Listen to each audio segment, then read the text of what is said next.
नमस्कार दोस्तों, face exam 1 2 3 YouTube channel में आपका हार्दिक स्वागत है। आज मैं आपको साइंस के क्वेश्चन पढ़ाऊंगा। जो क्वेश्चन पहले एग्जाम में आए हुए हैं उन क्वेश्चनों को मैं आपको आज पढ़ाऊंगा, तो आप ध्यान से पढ़िएगा।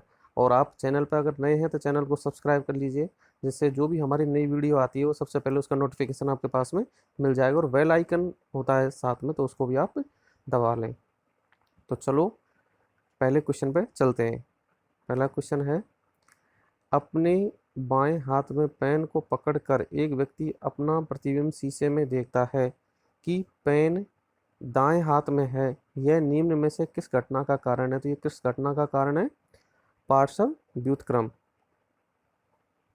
ये लेटरल इन्वर्सन का कारण है। तो इसका आंसर क्या हो जाएगा? नंबर 3। चलो अगले प्रश्न पर चलते हैं।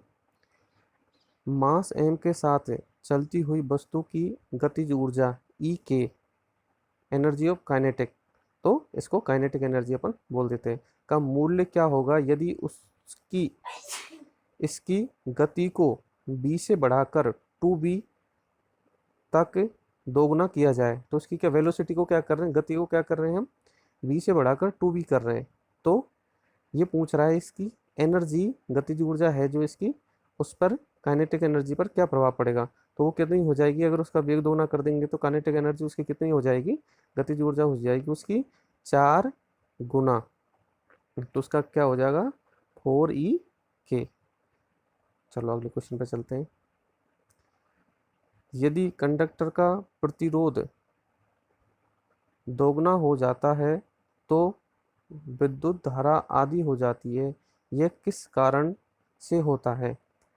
तो ये कंडक्टर का अगर अपन क्या करते हैं, रेजिस्टेंस, प्रतिरोध दोगुना कर देते हैं, विद्युत धारा आधी हो जाएगी। तो ये किसके कारण होता है?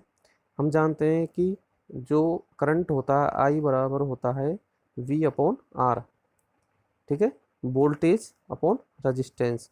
अब क्या कर रहे हैं हम, रेजिस्टेंस को बढ़ा रहे हैं, इसको हमने कर दिया 2 गुना, ठीक है, इधर 2 गुना। तो धारा क्या हो जाएगी, इधर से 2 इधर चला जाएगा, ये 2 हो जाएगा, तो धारा क्या हो गई? आधी हो गई, तो 1/2 होगी। ये किसके कारण होता है? ये पूछ रहा है, ये किसके कारण होता है? आई बराबर वोल्टेज अपॉन रेजिस्टेंस, ये इसके कारण होता है, ये उसका सूत्र होता है। चलो अगले क्वेश्चन पे चलते हैं।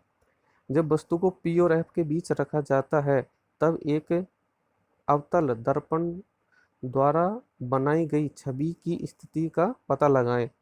तो अब ये पूछ रहा है उसकी स्थिति क्या होगी जब वस्तु को P और F के बीच रखा जाता है। वस्तु को मान के चलो ये अपनी वस्तु है, तो इसको हमने क्या कर दिया, P और F के मध्य में हमने इसको रख दिया है। तो अवतल दर्पण द्वारा बनाई गई छवि की स्थिति का पता लगाएं। तो इसकी छवि कहाँ बनेगी? दर्पण के पीछे। इसका आंसर कितना हो जाएगा? 4 नंबर। अगले क्वेश्चन पे चलते हैं। ऊतक क्या होता है? तो ऊतक क्या होता है? वे कोशिकाएं जो मूल रूप से दिखने और कार्य करने में समान होती है, क्या कहलाते हैं? ऊतक होते हैं।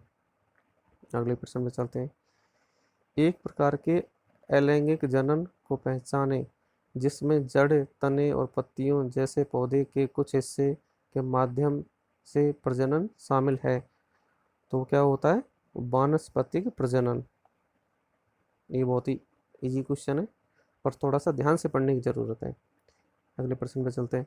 सार्वभौमिक गुरुत्वाकर्षण कांस्टेंट, तो ये किसकी बात करता है? ग्रेविटी, ग्रेविटेशनल जो कांस्टेंट होता है, जी होता है, के मूल्य की खोज किसके द्वारा की गई? तो इसका जो मूल्य होता है, जो इसका वैल्यू होती है, उसकी खोज किसके द्वारा की गई?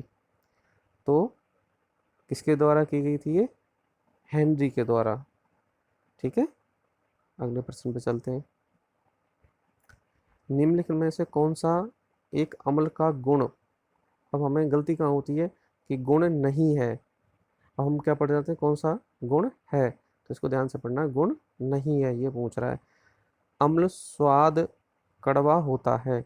अब देखो अम्ल का क्या होता है, अम्ल स्वाद उसका क्या होता है? खट्टा होता है, तो यह है उसका गुण है।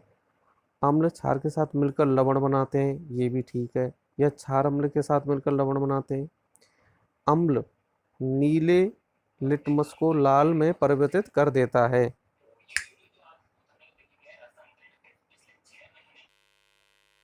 और ये क्या होता है, अम्ल क्या होते हैं, नीले लिटमस को लाल में परिवर्तित कर देते हैं, तो ये भी ठीक है।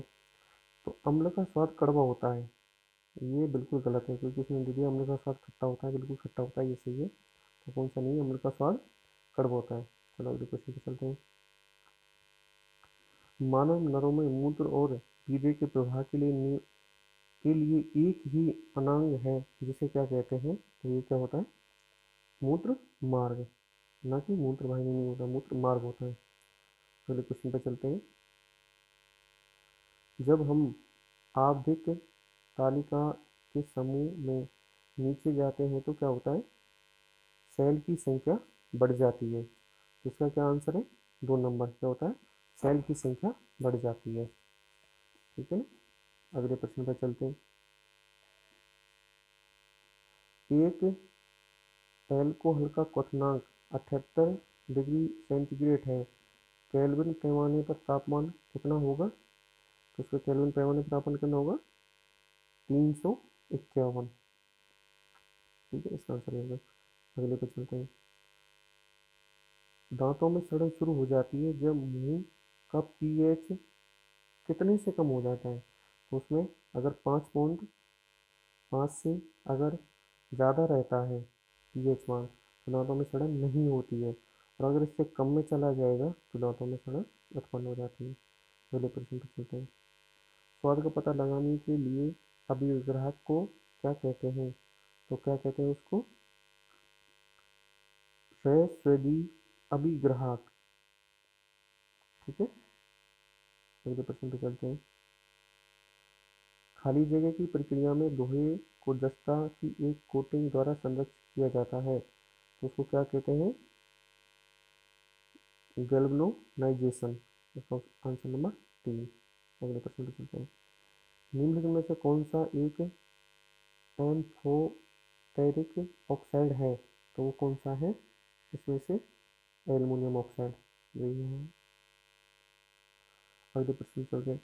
एम कक्ष में शामिल हो सकने वाले इलेक्ट्रॉनों की अधिकतम संख्या कितनी होती है, तो कितनी होती है वो अधिकतम संख्या, उसकी होती है 18। प्रारंभिक भारतीय दार्शनिक के अनुसार प्रत्येक वस्तु मूल तत्वों से बनी होती है, तो कितने से बनी होती है, 5। प्रारंभिक भारतीय दार्शनिक के अनुसार बता रहा है ये, 5 से बनी होती है, 5 मूल तत्वों से बनी होती है। एक प्रतिरोध में से विद्युत धारा आई प्रवाहित होती है। एक स्रोत प्रतिरोधक में V का विभवांतर बनाए रखता है।